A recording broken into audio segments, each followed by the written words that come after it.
Welcome to Raise the Line with Osmosis.org, seeking solutions with leading experts on how to increase healthcare capacity so people can get the care they need during the COVID-19 crisis and beyond.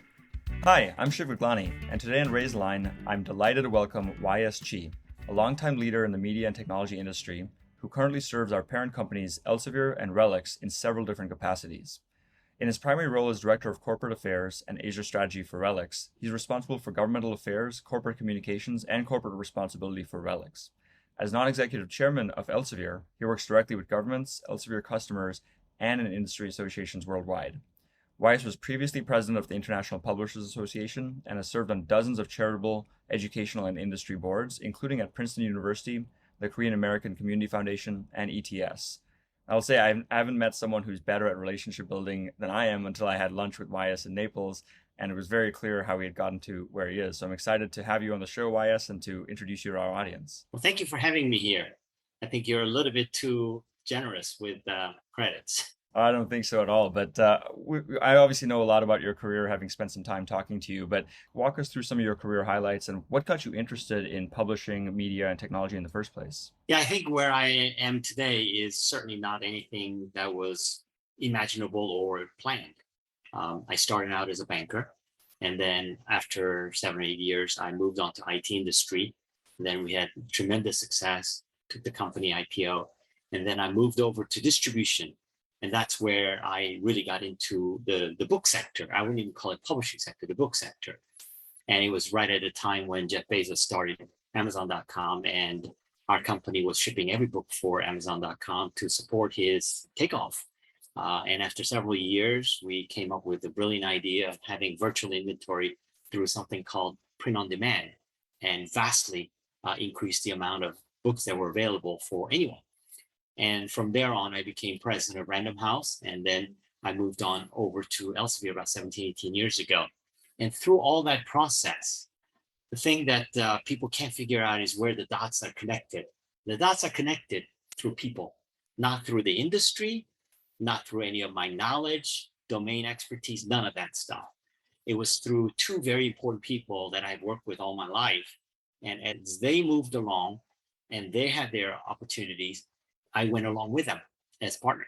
And I think that's how I ended up here. Otherwise, it would be absolutely inconceivable how the path can be actually drawn together. Well, there's a lot of threads to pull on that. And actually, we normally reserve the question of advice for our audience to the end. But you're mentioning there's something very important that we'd like to click on, which is the importance of people and relationships. And so now is actually a good time to just ask you maybe specifically about the people you worked with. And I know you've been paying it forward too with other folks, including Jan Herzog, who I report into through Elizabeth Munn at GME, helping elevate him within Elsevier, and he's been wonderful to work with. So can you talk specifically, in the abstract, we know two people helped you progress in your career, but specifically, Can you share any examples? So I came to America as a high school student, went to a boarding school, learned English, went to college, graduate school. And during that time, the only thing that I could really count on was one, my own effort to do the best that I can, and two, unsolicited help from people who for some reason were extraordinarily generous to provide me opportunity to be exposed to things or to have a chance at something that I otherwise would not have been able to do so on my own. And I've always appreciated that personal relationship where someone would actually sponsor or mentor or take responsibility over someone that is not related to them, right? And I've seen and I've benefited from it so much that it has become really my modus operandi when I started working. So for me, mentoring is not something that I started when I became an executive. It's something I started when I was an entry-level banker. And it has been going on for a long time. And I think that what it has really allowed me to do is to add both on the top end opportunities that otherwise would not be visible to me, and on the bottom end, having that stability, that sense of assuredness that if things go wrong, I will get a second chance. I wouldn't be just swept out with the first mistake, but I would get a second chance. And I think that is the value that I ask young people to continually seek. It's not the best pay. It's not the best title. It's not the most famous company. It's who you get to work with. And among those who has to be at least one person who really cares about you, that when you do something by mistake and you learn from it, there is a second chance. And if on the other side, you do something really extraordinarily good and accomplish, then somebody has to recognize that, right? What good is it if you sing a beautiful song and there was no audience or you didn't record it, right? In the same way, you really need to have the interpersonal relationship. I'm sorry I gave you a very long answer, but it's just such a central core part of what I really believe in the professional as well as personal world. Don't apologize at all. That's really, really valuable advice. And I would also encourage our audience, many of them are starting out their careers as health professionals or in science, technology, engineering, or math fields, that it's not too early to be a mentor, right? If you're listening to this and you're a nursing student or a medical professional, you can find a high school student or a college student that you can mentor. Absolutely. So start paying it forward early and make that part of your process. And frankly, you have no idea how those careers intersect later on. I mean, one thing I realized very early on was how many shared people we already knew. People like Deb Quazzo, who obviously runs ASU GSP, where we're both going to be on panels in about 2 weeks. So the world is very small once you start leading with a people first mentality, I think. Yeah. And there's also a selfish aspect of these interpersonal relationships that I think that people need to know. For me, when I mentor someone else, it's an opportunity to really learn something about me. It really is. In speaking with somebody and in listening to that person's options, choices, troubles, challenges, I have to kind of internalize it and see, okay, how would that have affected me? And therefore, what would I authentically be able to tell that person is the right path or right way of thinking, right choice, right? I can't tell someone to do this when I would have gone off to do something else. I've got to be honest and authentic about it. And so for me, mentoring is as much about learning who I am and what I am and why things are important to me as it is to that person. That is interesting, because where I thought you were going to say is you're learning about, you mentor someone young, you learn about trends in the industry or whatever. That too. That too. That too, for sure. Yeah, I mean, look, at my age, I'm removed from what's really going on in the teens and the early 20s and 30-year-olds, right? And one way I can stay connected is to listen to them all the time about what it is that affects them. And I think that in the years that our children, my wife and I have 2 daughters, when they were growing up, we could relate to a lot of things that otherwise parents might have been a little bit too remote to understand. But that's because we were listening from people of their age group, not necessarily from them. You know the whole issue, right? ABP syndrome, anyone but parents. Oh. Kids will talk about something with anyone but parents, right? So in that process, I think it is helpful. But even today, I think that for someone in the leadership position like we are, can become very remote, not because we intend to, but because people are kind of afraid to approach us. And by having these relationships, you can have natural link to truly what's going on in the organization, right? Honest feedback. And I think that's really valuable to me today. That's a very good point, and we may have to consider making a video, an osmosis video on ABP syndrome. We hadn't heard that condition yet. So let's go into some of the things you've learned. I mean, obviously, we launched this podcast, Raise the Line, at the beginning of the COVID pandemic in the US in about April 2020. A lot has changed in higher education and healthcare and government over those past 2 years. I'm curious, given your kind of bird's eye view and also on the ground view, but bird's eye view right now on the boards of higher education institutions like Princeton, nonprofits like ETS, and then of course Elsevier Relics. What are some of the kind of things that get you most excited about where the industry is going, higher education as a whole, or maybe most fearful of it on the flip side? Yeah, I mean, this is such a big topic that Shiv, you and I could have a conversation to last the rest of the evening. But I think if I were to just pick 1 or 2 things that I'm learning through this process or this very unfortunate pandemic, is number 1, that a lot of things we took for granted shouldn't be taken for granted. And it should be both a threat and opportunity for us, right? So as we undo the things that we have taken for granted for decades, we've got to think about how we reconstruct this. And in the reconstruction of it, we have to relearn everything that we had learned before and then forgotten or taken for granted. So I think that relearning process, re-questioning process has been healthy. Then on top of that, you lay the new things that are available to us, namely technology, right? Technology has moved so rapidly. And during the pandemic era, it has moved even faster. And so when you lay on top of it, then suddenly the little cracks start to show where there's opportunity for us to vastly make our society better. Now, that journey from where we were to where we want to go is not going to be a straight line, nor is it going to be calm. It's going to be very turbulent. There are going to be winners and losers, right? So I think this is why we are kind of hesitant to move too fast toward that next destination. But I think it's time that we are honest with ourselves, relook at everything we've been doing, and ask, how can we vastly make our society better by using technology on top of the humanistic re-questioning of what we do, why we do. So humanistic re-questioning on top of it, the technology, and I think it's going to be a great combination. And it's the stuff that you do, right? At Osmosis, that's what exactly you do, right? You take very simple human concepts to teach, and you use technology to make it easier, less expensive, more efficient, more flexible. And that's why you've been so successful. No, thank you. Thank you for that. And yeah, I mean, absolutely. There's this great rethink or great reshuffle. There's a whole bunch of terms that are, it's being called, where people having had to sit at home and face tremendous grief and pain and, economic and obviously emotional loss over the past 2 years have had to do this great rethink of what's our relationship to work, what's our relationship with our communities. Because of the pandemic, people have reconsidered what's the relationship to social media or the news, to politics, and a whole host of other things.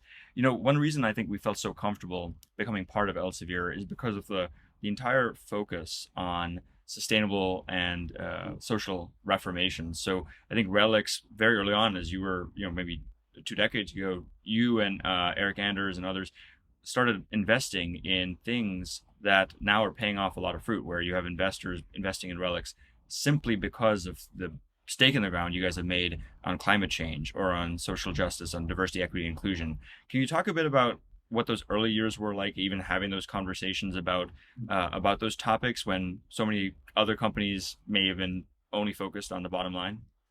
Well, look, we do have to focus on bottom line because the bottom line feeds the ability for us to do what I'm about to talk about, right? And so we do. It's not like we are just trying to figure out a way to, give away as fast as we can, because what we do well, we should be rewarded for. But it's not the question of how much money you make. It's what do you do with it, right? So I don't want to take any credit for the wonderful things that have happened in this company over the past nearly 2 decades. Things were already there. The things that we did were always there. We made great content to improve the lives of our society, both health and non-health. But I think that the change we brought about was to try to find these disparate things that we were doing that actually had common purpose. And we verbalized that purpose. That's what we did, is we helped verbalize it so that it would be almost like a pole and people could go toward those poles and touch it, right? And one of those is to help improve health outcomes. So much of the things we did, we publish books. No, we don't publish books. We enable people to make better health decisions, right? So it was the ability to verbalize the many myriad things that we were doing into those foci. It really touched our people.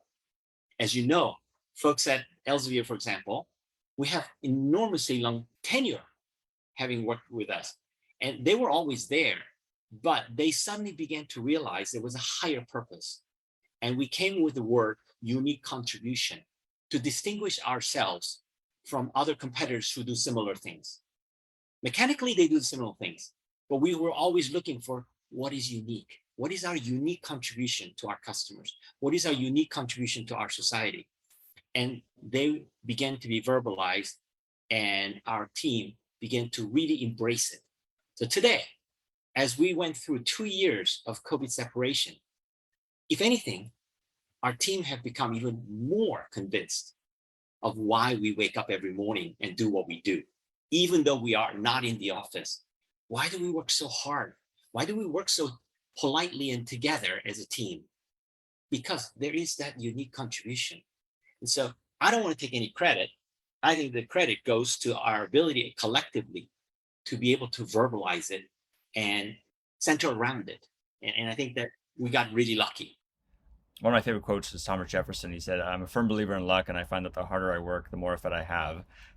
So I think you're being a little very generous giving the credit out, but obviously you were a major part of that change that happened at Elsevier, as well as other leaders like Kumsal, the CEO of Elsevier, who the last 3 years I saw how the employee net promoter score has really massively improved under her leadership, and she joined us at the Osmosis level. We're only 80 employees. Elsevier is over 8,000. We're 1% of Elsevier's size. She took the time to join us and talk to our entire team about her journey and what's important to her, including these initiatives we're talking about: climate change, diversity, equity, and inclusion, which I agree with you. You have to have a double bottom line. You have to, it's what they say, no margin, no mission.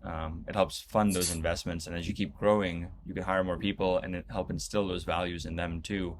And they can be agents of change. The last point I'll make before I let you respond to any of that is it reminds me also of the JFK story, right? The famous JFK story where John F. Kennedy went to the Houston Center for NASA and asked a janitor, "Look, what do you do?" And the janitor said, "Mr. President, I send men to the moon," right?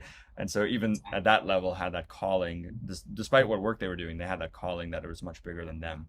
Indeed. And I think that that is what we try to do, is to make people feel that no matter what piece of the entire puzzle you're putting together, you matter. And therefore, you need to do a best job that you can. Because as a team, oftentimes we end up at the lowest common denominator. And when you raise the lowest common denominator, we all rise together. It's not just that one person rising, the whole team rises together. And I think, your example of the JFK incident at NASA is exactly right. Everyone, whether they are, in a more mechanical job or whether they're in a strategic job, everyone feels they make a difference. So in terms of how to make a difference, you wear so many different hats at Elsevier and Relics, among other boards you're involved with. What does your day-to-day look like? Like, what are some of the things you do? I'm sure that's changed quite a bit with COVID and the travel restrictions that came out from that. I think my day-to-day is impossible to describe. Even my week-to-week looks so different from one week to another. So I should say that my professional and personal life has this wave that is different each day, each hour, each week, depending on what is a priority. What I can say is that it is a mix of multiple things, right? It's one, a lot of time with customers. That is the number one overriding thing. It's not internal meetings. It's not thinking. Number one is spend as much time as possible with customers. See what they do, why, how, and what is their pain points. Learn it firsthand. Second is study a lot. Study all the time. You study by watching other people do it. You study by reading about it or watching things, even in YouTube, or asking people. You have to grow your knowledge base every day. And I think that the combination of spending time with customer, learning on your own, and then thinking and addressing as a team what matches between our collective knowledge and our customers' needs, and then betting the house on it and work to complete what we agreed to do in that kind of sequence, right? So every day for me have those elements professionally. Time to spend listening, time to study, time to discuss and exchange ideas, and then come to a consensus. Then work to make it happen. Not just all talk, work, right? And it's that balance that fills my day. Now, whatever time I have left, I've got to do things for myself too. So I insert in there exercise routines, lots of travel, time for my family, time for my mentees. And then before you can blink, the day is over. Yeah, that's quite packed. I love that framework of, again, spending time with customers. When we were starting Osmosis, it was very easy because we were the customers. And as we've gotten bigger and started serving millions of learners in other professions, because we were medical students at Hopkins, now we have nursing students in Zambia who learn by Osmosis, or practicing professionals, cardiologists in Japan. I have a sense of what they do, but the empathy isn't just immediate because we aren't the customers. So spending time with customers, that's something Kumsal and Jan both have explicitly mentioned as well. And then juxtaposing that against the research and the learning and reading. So on that point, like, what type of books are you reading now, or where do you go to learn and study that you can recommend to our audience? So when you get to my age, you don't try to learn something in a semester, right? You try to learn many, many smaller pieces. So naturally, the first place I go to learn are things at the article level, whether it's an article in a newspaper, whether it's an article in a journal, or an article in something. And so it's really pieces of things that are very contemporary. When issues on the contemporary circumstance are unfamiliar with me, that's when I do the digging, to do the traditional study to find out what it is. And that, for me, has become increasingly challenging because these are expertise areas that I'm really not familiar with. So my cheating mechanism is, I have a lot of mentees. I go to them and I say, hey, I've been reading this. Makes no sense to me. I can't get it. Why is this that? And I ask them to tutor me. And I have dozens and dozens and dozens of tutors around the world that is going to be willing to teach me. Some people teach me about blockchain. Some people teach me about the latest vaccines. Some people teach me what really is happening in the mentality of leaders in Ukraine as they fight the Russians. I think having these tutors is necessary for me. That's how I learn now. And so it's not thick books. It might be sections of it. Thank goodness they're all electronic, right? It's really article level, and it's really digging deeper through tutors that can help me put the pieces together. That has the added benefit of relationships, right? People. Absolutely. Works both ways. Yeah. So it is both ways. Yeah. I love that. That's really, really helpful advice. We're coming up on time, so I want to be respectful of yours. I just have two other questions. The first is, we already started this podcast episode with advice, finding mentors and how to develop that and becoming a mentor. What other advice would you give to people in our audience, and or just generally young people starting out their careers in a very uncertain world with a lot of unforeseen macro trends that are pretty new? When I talk to people, I like to use two types of analogies. One is food and the other is sports. So on this question, I'm going to use a food analogy. I think when one is still young, you should be in a collection mode. You're collecting knowledge, you're collecting interest, you're collecting opinions, right? And you don't know exactly how they're going to be all coming together, or which ones you're going to throw out and which ones you're going to add.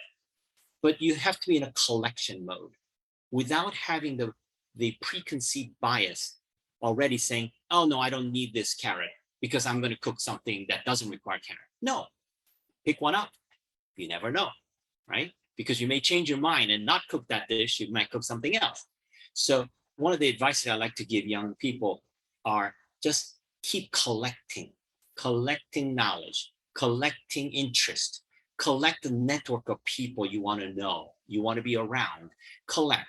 And then at some point in time, it will become obvious which pieces fit with which.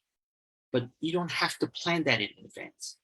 Our education system in most countries in the advanced world are about putting people on a path. You were on a path for a while. You jumped off the highway boldly. You jumped off the highway, right? From a medical school. I mean, until that point, you were on a highway going at 110 miles an hour and beating everybody. right? From the high school to Harvard to Hopkins, but you got off and you kind of reassess, what have I got? I want to do this on Osmosis. What have I got? Who do I need as partner? Do I need Rishi as a partner, or do I need someone else as a partner? You had that, but you didn't plan that, did you? No. It worked out, didn't it? Yeah. So I think that would be my advice to young people. You are in medical school, you're in nursing school, you're in vet school, whatever you're collecting knowledge. You don't know how exactly you're going to use it. You might become a physician, or you might go into medicine-related publishing, or medicine-related technology, or medicine-related policy and become a politician. Who knows? And does it matter? Not yet. It may matter later on. But until that point, it's about collecting knowledge. It's about collecting interest. It's about collecting network. So there you go.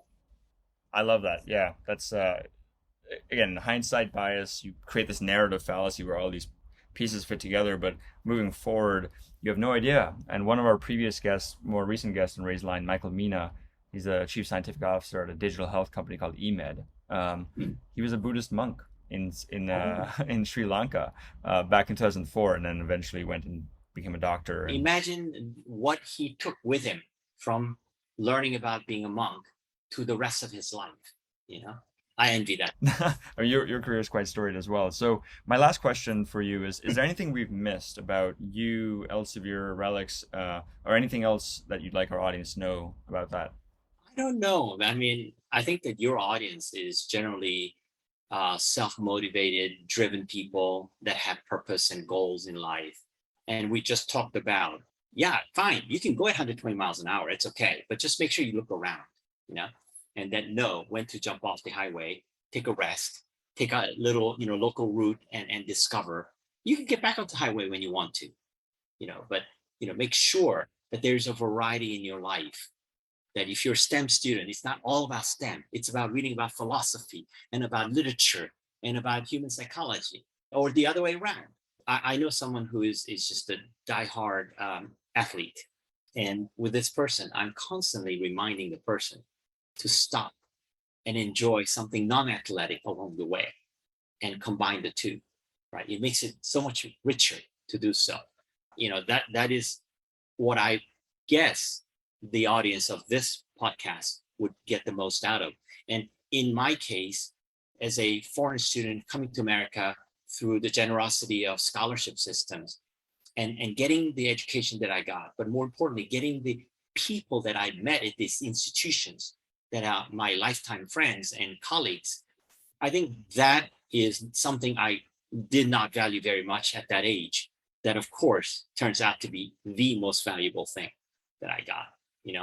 I went to graduate school, and I joke about the fact that the most important thing I got at that graduate school is not my job. Although my first job was amazing. The most important thing I got was my wife. She attended the same school, and I met her, and, my life's changed forever, So don't always plan it.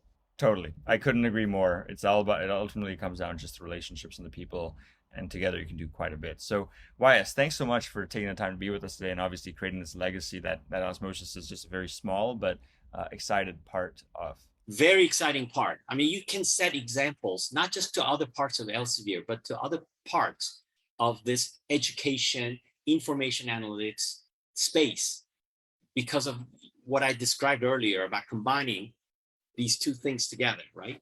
And I hope that we have more of Osmosis just scattered everywhere in our organization. I love it so much. Well, thanks again, and to our audience, thank you so much for checking out today's show, and remember to do your part to flatten the curve and raise line. We're all in this together. Take care.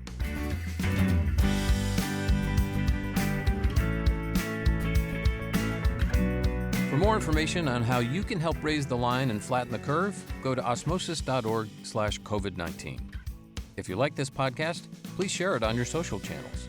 You can also subscribe to the series and check out all of our podcasts at osmosis.org/raisethelinepodcast.